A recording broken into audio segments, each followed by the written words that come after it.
இன்ஷா அல்லாஹ். குர்ஆனில் கூறப்படும் சுலைமான் நபியின் வரலாறை சொல்ல போறேன்.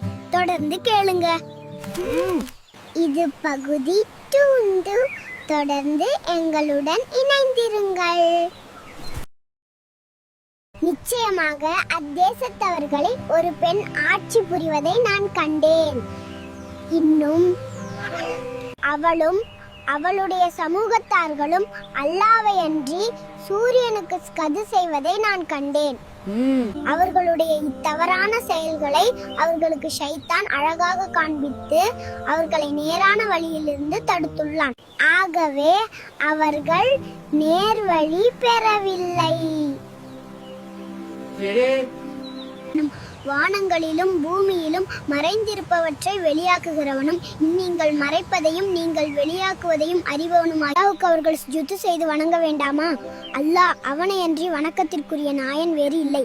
அவன் மகத்தான அர்ஷுக்கு உரிய இறைவன் என்று ஹுதுஹுது கூறிற்று. அதற்கு சுலைமான், நீ உண்மை கூறுகிறாயா அல்லது பொய்யர்களில் நீ இருக்கிறாயா என்பதை நாம் விரைவிலேயே